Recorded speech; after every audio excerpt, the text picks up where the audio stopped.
Her designs have been worn by the likes of Beyonce, J-Lo, and Rihanna. Sophia Webster, the 39-year-old British designer behind the eponymous luxury brand. Webster is part of a high heel industry valued at $43 billion and rising.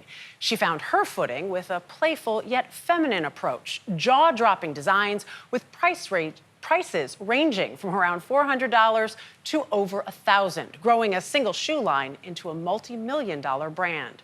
We caught up with Webster at her home to, as they say, walk a mile in her shoes, or at the very least, try some on. These are beautiful. Oh, thank you. For the shoe lover, it's a dream come true. It's such a striking silhouette. Designer Sophia Webster's shoe closet as your very own playground. Oh, these are to die for. It's been worn on the red carpet more times than I can count. A confectionery of stilettos. I'm designing them to try and make people smile. Look at this smile. Just talk like this. To the shoe. Talk to the shoe. What do you hope somebody who puts a Sophia Webster shoe on feels like? I guess like shoes in themselves, you know, especially if you're wearing heels, it gives you a few extra inches of confidence. Yeah. You know, you feel like the best version of yourself. With the attention to detail that Webster has, it would be hard not to. Growing up in a house filled with art and music, Webster says she always had a creative outlet, pursuing her affinity for art at the London College of Fashion. When she was introduced to shoe design, something clicked. It felt like a really good combination of drawing and designing, but also sculpture, because it's 3D and, you know, it has to be wearable. It is a sculpture. Yeah. I like to think of it as like that, like wearable art. Do you remember that moment when you saw a shoe as a sculpture and not just something that you were wearing on your foot? Yes, my sister had a pair of Patrick Cox heeled jelly shoes Okay.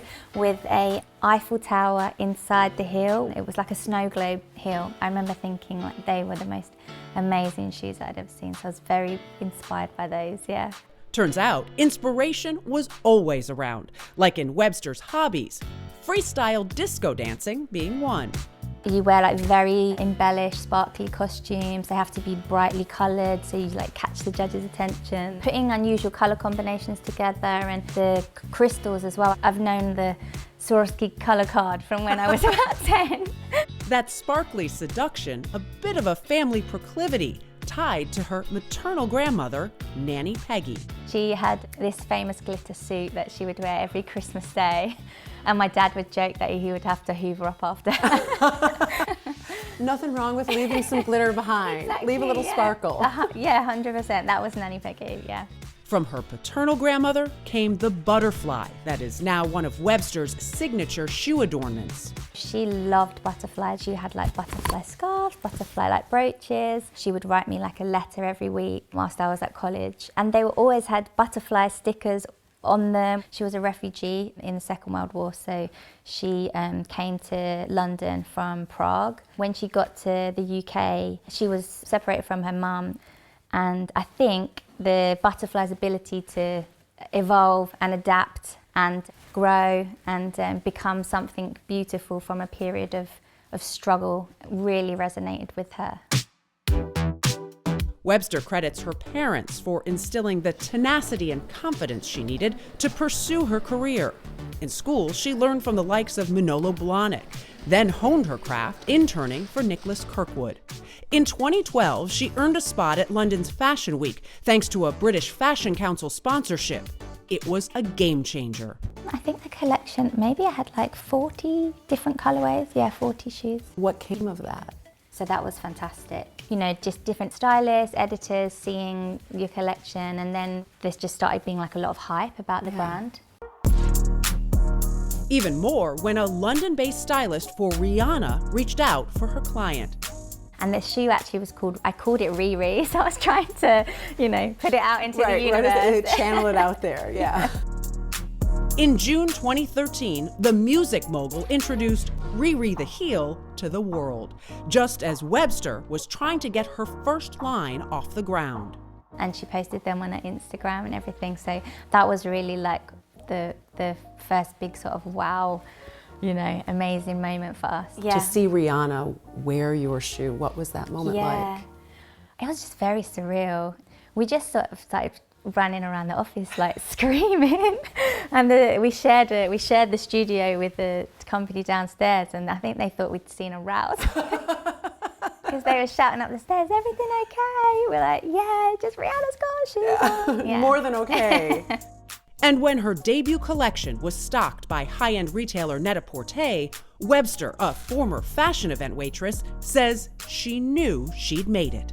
I'd waitressed at Stella McCartney's first birthday party of her store. I remember just having this like tray of canapes and just sort of following Stella McCartney around, thinking like, wow, you know, like I really want to have my own brand. So when my shoes first landed on Net-a-Porter, I scrolled through the list of designer names and I was right next to her. That was when I thought to myself, oh, you know, well done. So if you've set out what you wanted to do and you've done it, that's good. 13 years later, Sophia Webster's brand has only grown, garnering industry awards and more celebrity clientele along the way. Okay, who are the shoes? Sophia Webster. She's also expanded beyond her heeled luxury offerings to include the non-stiletto sphere. We do like lots of flats, mid-heights, boots, because I think COVID just changed the way that we wear shoes. There's a bridal line, Perfect for any bride. Sophia Webster handbags, and a mini collection for babies and children started with her own little ones in mind. 2 years ago, Webster also became a published author. It started as a way for her to celebrate her wearable sculptures, deciding to draw one pair of shoes from a past collection every day for an entire year. As I was drawing the shoes, so many stories were like bubbling up. I was like, oh, remember that? I remember when that happened. And then I started writing them down. And then that's when I decided to actually make it into a book, a bit of a memoir. Sophia Webster is reflected in her The shoes. heel was its leg, yeah. From those first designs That was from my very, very first collection. to her most recent spring line, finding as much joy in the creation as the life that comes after.